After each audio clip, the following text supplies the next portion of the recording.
മരിച്ച വ്യക്തിയുടെ ശരീരം ചലിക്കുന്നത് കണ്ടിട്ട് അയാൾക്ക് ജീവൻ നഷ്ടപ്പെട്ടിട്ടില്ലെന്നോ അല്ലെങ്കിൽ അയാളിൽ പ്രേതബാധ ഉണ്ടെന്നോ ആരെങ്കിലും പറയുന്നത് നിങ്ങൾ കേട്ടിട്ടുണ്ടോ? ഇതിന് പിന്നിലെ ഞെട്ടിക്കുന്ന ശാസ്ത്രം എന്താണെന്ന് നിങ്ങൾ അറിഞ്ഞിരിക്കേണ്ടതാണ്. മരണശേഷം മൃതദേഹങ്ങളിൽ ചലനങ്ങൾ കാണുന്നത് അന്ധവിശ്വാസമല്ല, മറിച്ച് പൂർണ്ണമായും ശാസ്ത്രീയപരമായ ചില കാരണങ്ങൾ കൊണ്ടാണ്. അത് പറയുന്നതിന് മുമ്പായി നമുക്ക് ഇന്നത്തെ അടിപൊളി പ്രൊഡക്റ്റ് പരിചയപ്പെട്ടു വരാം. കഠിനമായ ചൂട് കാരണം രാത്രിയിൽ ഉറക്കം കിട്ടാതെ നിങ്ങൾ വിഷമിക്കാറുണ്ടോ? വലിയ എയർ കണ്ടീഷണറുകളുടെ കറണ്ട് ബില്ല് ഓർത്ത് ഇനി ടെൻഷനെ വേണ്ട.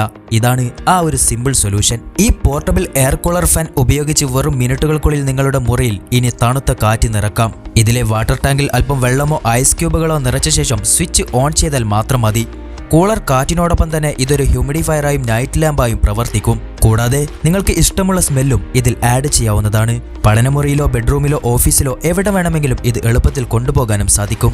നിങ്ങളുടെ മുറി എപ്പോഴും തണുപ്പുള്ളതാക്കി വെക്കാൻ ആഗ്രഹമുണ്ടെങ്കിൽ വീഡിയോയിൽ കൊടുത്തിട്ടുള്ള പ്രൊഡക്റ്റ് ഫോട്ടോയിൽ തൊടുന്നത് വഴി ഡ്യൂപ്ലിക്കേറ്റ് പ്രൊഡക്റ്റുകളുടെ ചതിയിൽപ്പെടാതെ നിങ്ങൾക്ക് ഇത് ക്യാഷ് ഓൺ ഡെലിവറിയിലൂടെ പ്രൊഡക്റ്റ് കണ്ടു തന്നെ പർച്ചേസ് ചെയ്യാവുന്നതാണ്. നിങ്ങളുടെ ആദ്യ ഓർഡറിന് 25% ഡിസ്കൗണ്ട് നേടാൻ ഈ അവസരം ഇപ്പോൾ തന്നെ ഉപയോഗിക്കൂ.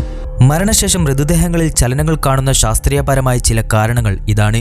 ഒന്നാമത്തെ കാരണം പേശികളുടെ മിടിപ്പ് അഥവാ മസിൽ ടിച്ചിങ്. മരണം സംഭവിച്ചാലും നാഡീവ്യൂഹങ്ങളിൽ അവശേഷിക്കുന്ന ചെറിയ വൈദ്യുത പ്രവാഹം പേശികൾ സങ്കോചിക്കാൻ കാരണമാകും. മറ്റൊന്ന് റിഗർ മോർട്ടിസ് എന്ന അവസ്ഥയാണ്.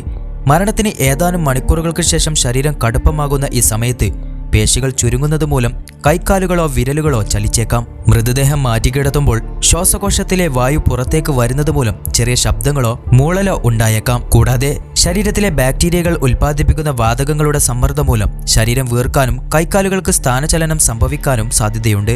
ഇത്തരം ചലനങ്ങൾ ജീവന്റെ ലക്ഷണങ്ങളല്ല, മറിച്ച് കോശങ്ങളുടെ സ്വാഭാവികമായ മാറ്റങ്ങൾ മാത്രമാണ്. ഈ വീഡിയോ നിങ്ങൾക്ക് ഉപകാരപ്രദമായെങ്കിൽ ലൈക്ക് ചെയ്യാനും കൂടുതൽ അറിവുകൾക്കായി സബ്സ്ക്രൈബ് ചെയ്യാനും മറക്കരുത്.